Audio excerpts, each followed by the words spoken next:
very curious how you started and what was your journey.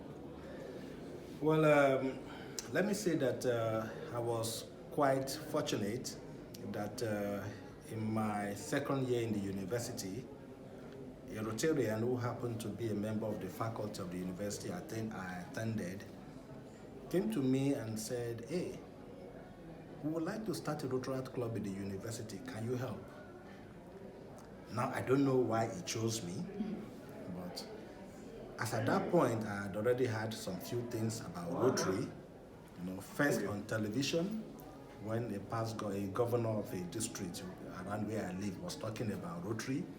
So I simply asked him, "Does that have anything to do with Rotary?" And he said, "Yes." And I said, "Okay, I will do it." So I ended up being the charter president of the Rotaractor club in my university. When did this happen? 1983. 1993. Yes. It was exactly the year I was born. So you've got some history in Rotary. You Yes. started in Rotaractor, and what was your journey Yes. to this point? Yes, so I was in Rotaractor in the university, and when I finished my education, I moved to another city, for the purpose of work and career. And again, luckily for me, there was a Rotaractor club, a community-based Rotaractor club in that city. That's Rotaractor Club of Transamadi. So I joined that community-based club. Naturally, I was in a city that was new for me, and Rotaractor provided that connection to allow me to meet people. So I joined the Rotaractor club there, and that brought me in touch with the Rotarians in the city of the club that sponsored the Rotaractor club. And in 1993, I don't want to use the word getting bored,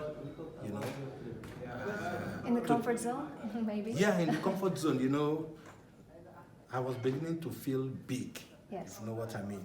And I thought it was time to join Rotary, and that I needed something more challenging Yes. that Rotaractor was going to offer me. And yes, so I walked into Rotary one Tuesday afternoon. I think that's a part of the story Rotaractors may like. I walked into that Rotary meeting. It's a lunch meeting, and I recall even till today, the club president asking, "Yes, I can see a Rotaractor at the back. What do you want this time?" Because the usual thing is that Rotaractors, when they come demanding something. Yes. So I told him, "Rotarian president, I have not come for anything. I don't want anything. I've just come to join Rotary." And I remembered there were some Rotarians. I still remember those faces. Somebody turned, it was like, "What the heck is that? What do you think Rotary is?" Is that how you think they join Rotary? Young man, that is a joke. And You need to be invited to come into Rotary. For some reason, I was a little bold, because I did say that, "Mr. President, I am not sure I need an invitation into my father's house." Wow, beautiful. Because as a Rotaractor, I'm a member of this family. Yes. If I want to come into the family house, I don't think I need an invitation. I'm just ready for another level of assignment. But I was lucky also, at that point in time, right at that spot, another Rotarian raised up his hand and said, "Yinka, I will be your sponsor." And that was it.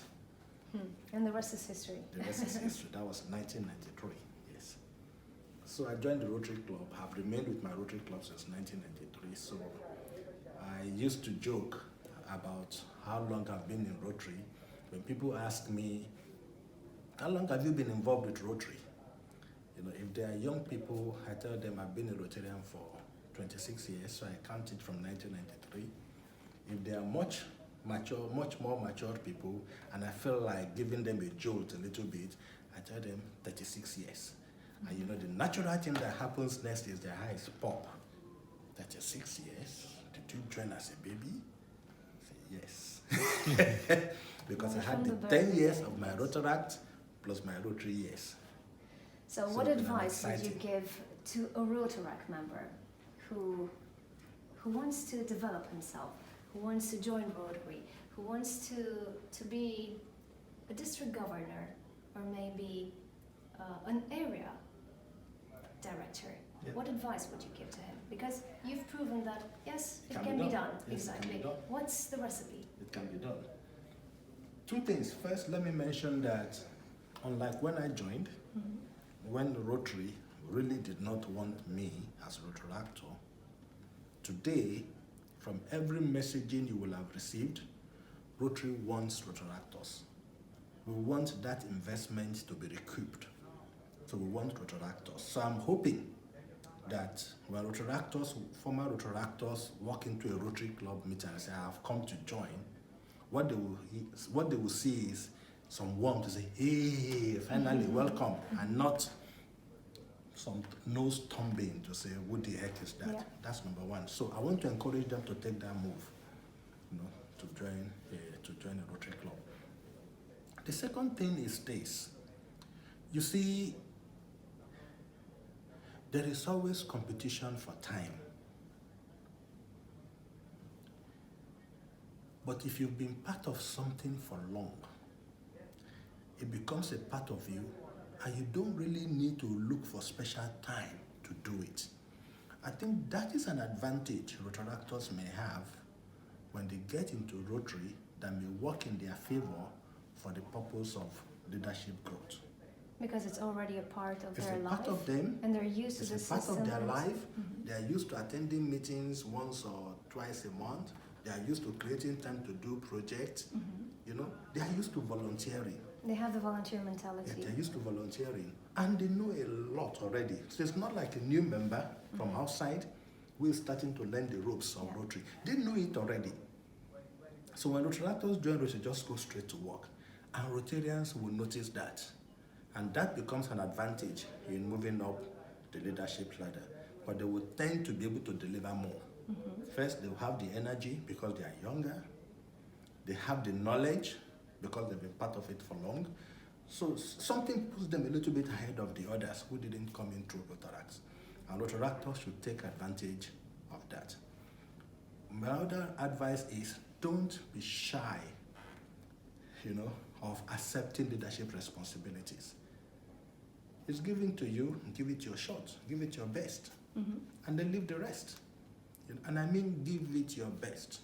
Not to say, well, they've asked me to do this is how others have done it, so no problem. No, don't do it just the way others have done it. Give it your best, And once you do that, a lot of other things will fall into place. I've seen a lot of emphasis from you on innovation, Yes. on transforming the old ways of doing Rotary. Yes. Taking the model of Coca-Cola, like adapt to times. What advice would you give to young people who join Rotary now? First is that they need to understand that this is a period of change. And when you have change, a lot of things happen. You will have early adopters of the change, and you will have those who will be resistant to the change. You will have those who may be overwhelmed by the change. I'm hoping that since this change is actually being designed to make Rotary more attractive and more welcoming for young people, that they themselves will not find the change itself difficult.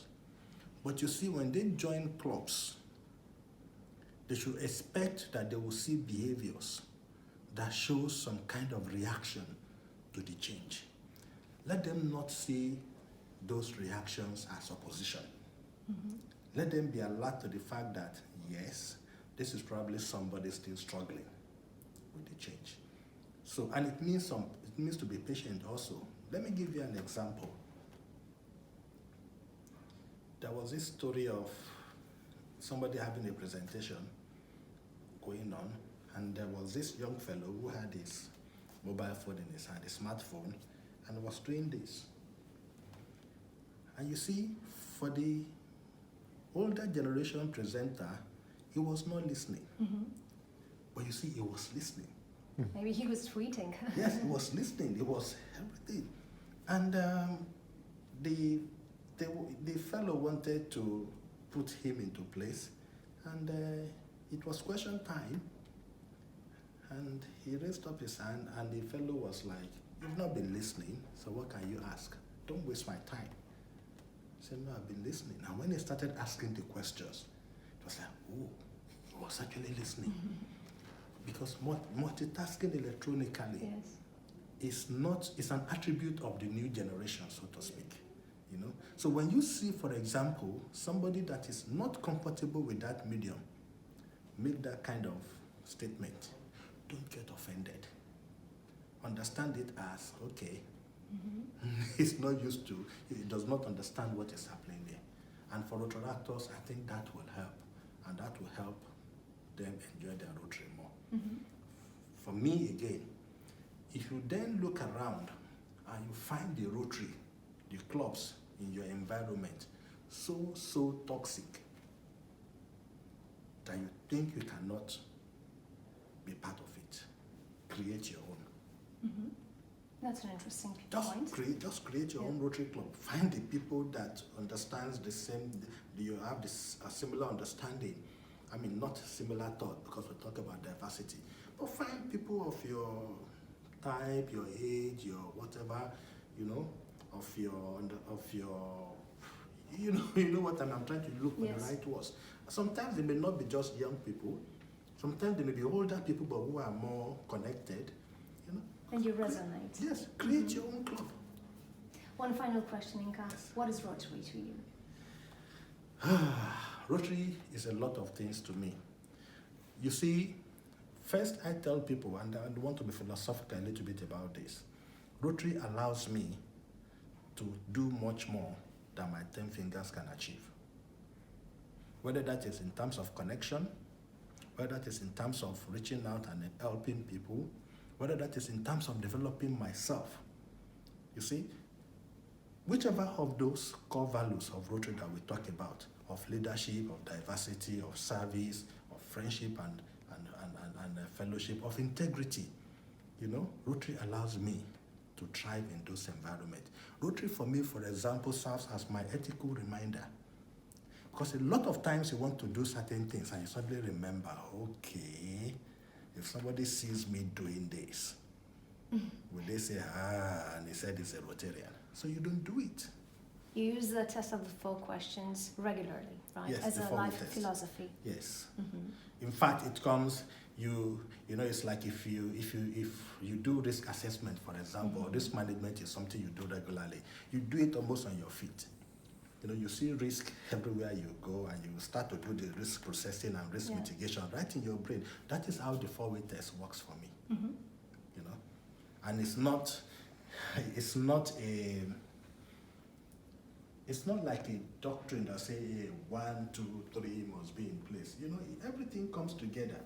And just tell yourself, no, this is not it. And if it doesn't feel like it, it is not it. No matter the pressure. Yinka, thank you very much. Thank you. Thank you very much. I appreciate you for this session.